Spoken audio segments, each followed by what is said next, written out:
please subscribe and don't forget to press the bell icon to get notified whenever we upload a new video. Welcome, you're watching Business Lunch. I'm Nisha Podar and with me as always is Sonia Shenoy. Sonia, good afternoon. Markets clearly sulking at this point in time. Take a look at Nifty as well as Sensex, both in the red and dragged down, especially because of Bank Nifty, which is 0.5% down in trades at this moment. But we must admit that Nifty has stabilized a little near the lunch hour. It is trading at 10,590 levels at this point. It's a mid-cap universe which is in the green and is doing better than the frontline indices. But can't take our eyes off, especially HDFC, which is a big drag on the markets. L&T, which spiked, remember, yesterday, is also dragging the markets down, and the entire banking pack, which is also weighing down the markets. But TCS, Infi, the entire IT pack, along with Bharti Airtel, these are the ones which are keeping the markets up and high, Sonia. Oh, absolutely, Nisha. Hi, afternoon. TCS is showing the market who's the boss, right? I mean, another day running where we've seen a huge move there. In fact, it's making sure that the Nifty stays around the 10,600 mark. But actually, it feels so much like yesterday. I mean, yesterday we were talking about how 10,600 continues to be a hurdle. There's a bit of fatigue at higher levels. And very similar to that is what we are seeing today as well. So despite a lot of performance coming in from heavyweights like TCS, this market is just struggling at the top. But most markets in Asia have also been falling after the overnight drop in the US markets. Remember, investors are a bit worried about the rising interest rate scenario, the outlook of the economy. We've seen the US 10-year yield hit that 3% mark as well. European markets opened sharply lower as rising yields have put investors on the edge. But the Mumbai realty companies are just soaring today ahead of the announcement of the city's development plan, which may come in any minute now. And that move could potentially unlock over 3,700 hectares of land. Manisha Natarajan joins in now with a quick heads up on what to expect from this particular news flow. Manisha, hi, afternoon. You know, I was just reading a report from the World Economic Forum where they say that Mumbai is the most overcrowded city after Dhaka, the second most overcrowded city. And now with more construction coming on board, you don't know what the fate of that is going to be. Of course, that's a discussion for another time. But tell us what to expect from the development plan. Yeah. Well, Sonia, I'm going to take off from where you said that Mumbai is the second most dense city in the world. Now, existing development plan or in Mumbai, which it currently operates under, was prepared sometime in the 1980s when the textile industry was nearing collapse and was sanctioned in 1994. 1994, Mumbai's population was 9.9 million and today it's 22 million. So let's tell you what are the two most important issues that Mumbai Development Plan 2034 needs to address. Number one, affordable housing. 41% of Mumbaikars live in slums with little or no amenities. Land at reasonable cost is simply not available for creating a stock of right-priced homes. Now, the new land, which is proposed to be released, which is no development zone land, 3,700 hectares, target is to create an affordable housing stock of 10 lakh homes under PMAY, which is under 15 lakh rupees. This time around, industry experts are far more confident that the stock will be created because the land which is being brought up for development is the NDZ land, mainly the salt pans, which are no longer economically viable. Now, the second big issue which you mentioned Mumbai faces is open spaces. Everyone, whether you're rich or poor, is gasping for breath. Now, Mumbai has 1.1 square meters of open space per resident. Compare this to London's 31 square meters per person or New York's 26 square meters per person. So land parcels, higher FSI, going vertical will allow free land for creating open spaces and not actually make Mumbai more crowded. That's a misnomer, but of course that's for another day. Now, notifications for increasing FSI in the island city to 3 came in 2 months ago, but it still needs the final stamp of Mumbai DP. A while ago, we spoke to Anush Puri, chairman of ANAROC, who said that every Mumbai developer, included the listed ones, will benefit from both land being made available for development and affordable housing. You know, the most important point to note is that for the BJP-led government, this is a big achievement to actually get Mumbai DP off ground after 3 years of controversies. for the Chief Minister, who has been able to get 5 critical infrastructure projects off the ground, I think affordable housing was the last big push that he needed before the general elections in 2019. So let's see what finally comes from the CM's press conference. But of course, we'll keep you updated here. All right, Manisha, thanks so much for joining us. Of course, we do need affordable housing, and the rates in Mumbai are just astronomical. So hopefully the prices will come down because of this. But moving on to some market opinion also coming in, we spoke to Hugh Young, who's the MD at Aberdeen AMC Asia, who says that the heydays of Indian IT are over, but sees the good growth ahead of for the private bank space as well. I think it's, I mean, in a sense, its stunning heyday is over, so it's now a mature industry, which is obviously having to meet challenging changes in the businesses it serves, reflected obviously in the ratings that it now stands on. So the ratings have come down quite substantially from the high levels of yesteryear. If you look at, I mean, I guess the finance sector, certainly the private banks, have been in that stunning growth phase, and I think there's still quite a bit of growth to go for, there. But of course, as a country develops, as India has, by definition, the growth across all sectors matures to an extent, and we have holdings in the likes of GRU, and as you know, as a corporate, we've been joint shareholders of HDFC Life and HDFC Asset Management, which have been phenomenal success stories. It's flat for the market, so no move at all. But one space that's looking really good is Mumbai real estate. So now you have DB Realty that is at the high point of trade. Just in the last 1 hour, there's been a 3% gain that the stock has seen. It has HDIL for company as well. So both those stocks looking pretty good. Look at that, 17% rally. Of course, it pales in comparison to the fall the stock has seen over the last many years. But the race for Fortis heats up ahead of the independent panel meet today. IHH, Radiant are back in the race with the binding offers, while Manipal TPG also has revised their proposal to give an open offer and address the cash crunch. Seems like everyone is out to bail Fortis, but Nisha is here to give us all the details. Nisha, over to you.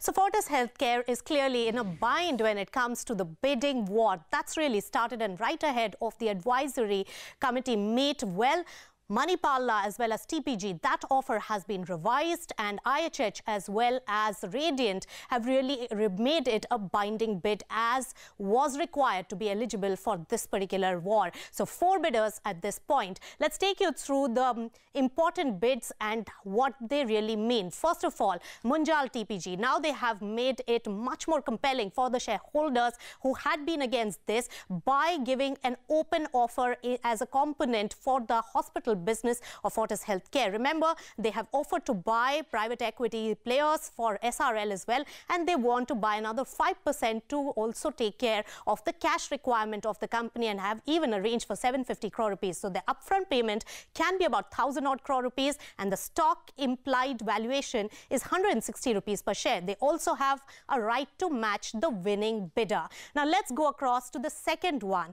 IHH, a global player but has been extremely conservative, has given a binding bid but only for 650 crore rupees as an upfront payment. They want a due diligence, only then they can come up with a 3,350 odd crore rupees of the lump sum amount that they look to infuse, and that can come only after exclusivity, and they want 2 board seats. So that could be a tough one. Apart from that, let's take it straight to Radiant as well. That revised its offer to a binding bid, 1,200 crore rupees for Mulund facilities. The upfront payment is what they are offering. Buying out Mulund facility for upfront payment, that could take some time, but they want also a due diligence process, and only then they can come up with the final offer of buying out only the hospital business, not SRL. That's not in the mix, but they plan to spin off SRL.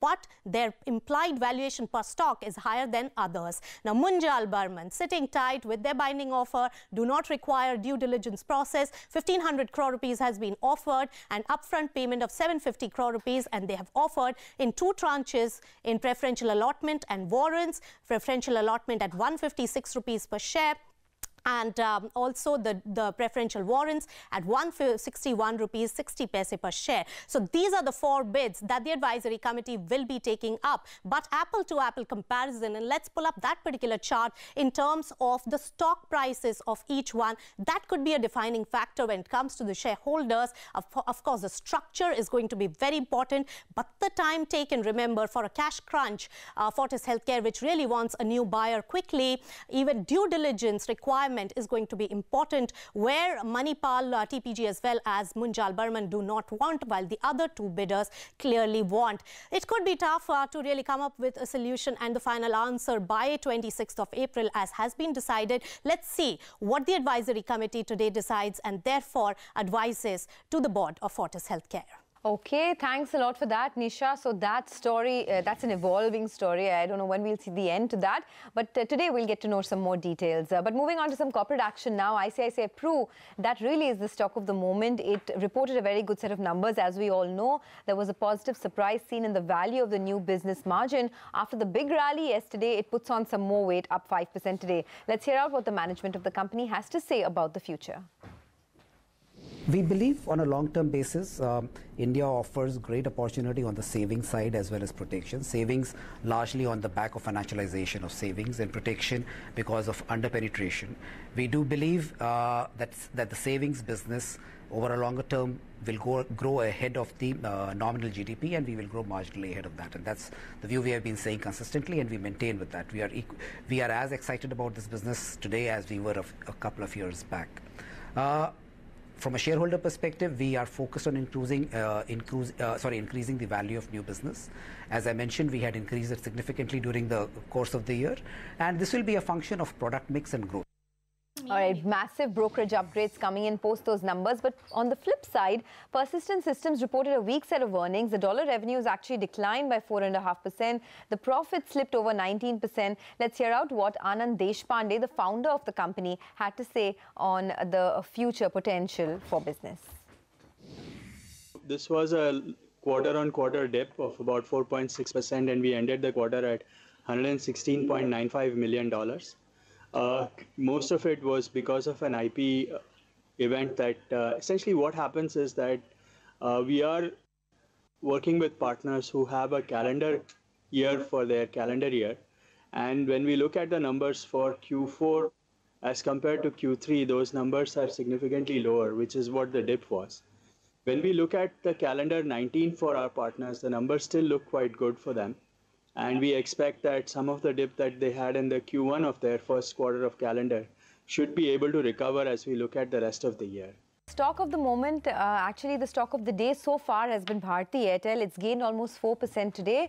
And Bharti Infratel, of course, is also in focus. The much-awaited merger of Bharti Infratel and Indus Tower is announced. Nisha actually broke that story for us. Nisha, now, it's going to be the largest tower company, excluding China, of course. For Bharti Infratel, there's a bit of profit-taking today, but otherwise, more on the deal. So consolidation is the need of the hour in the entire telecom space. And I would say after the consolidation merger plan of Idea Vodafone, well, Bharti Infratel and Indus Tower, consolidation and merger is the largest one that the telecom sector is seeing. And it has to be done for the survival of the telecom industry. So this is going to be the largest listed space in the telecom space in the country, and is, remember, going to have a valuation of $14.6 billion in terms of equity valuation. Now, Bharti Airtel as well as Vodafone are going to be the joint promoters of this particular company. Idea, we think, could be exiting partially or fully, but stands to benefit by about $1 billion because of the kind of stake that it has in the Indus Tower business. So it is an extremely important and a very, very long haul deal. I have been tracking it for now 2 years, and finally it has come to some conclusion. It needs to be seen how KKR plays it, because KKR is a big investor in Bharti Infratel, and they could be looking at infusing more, and Bharti Airtel could be also looking at monetizing their stake. But remember, Bharti Airtel is really roaring high today, has been doing very well, is off the highest point of the day, but has many things going in its favor today. And Rima is right here to give us the highlights of the numbers that they reported yesterday, and also the TDSAT order, which is giving it a huge amount of euphoria today. Rima. One of the big movers of today, a couple of factors are aiding the optimism. One, the Q4 numbers. They reported a profit versus expectations of a loss. The consolidated margins looking better than expectations on the back of an Africa beat, though the India wireless financials continue to remain challenging, with the EBIT for the India mobile business coming in at a loss of 482 crore and the average revenue per user also declining by 6%. But the volume metrics, whether it's voice or data, continue to look very strong for the India wireless business, and therein lies the optimism from the analysts. DB says that the stock offers a valuation upside when the sector revenues recover. But the bigger trigger could be the TDSAT ruling, which has provided relief to large players like Bharti Airtel and Vodafone. TDSAT has put an interim relief on the TRAI order, which had penalized operators for segmented offers, and they'd also, the TRAI had changed the definition of a significant market player when they were assessing whether an operator was using predatory pricing. Now, that definition of an SMP or significant market player was seen as pro-Jio and anti-Bharti Airtel and Vodafone. Because there is an interim stay on that TRAI definition of SMP, there is some relief coming in for the operators. And thirdly, on account of this mega merger between Infratel as well as Indus, Bharti's share in the combined entity will be 37%, and the company will look to monetize that stake in the combined entity by selling it to private equity players in the future. And remember, the stock has been an underperformer, down 20% in 2018, so it's recovered and bounced back from depressed levels.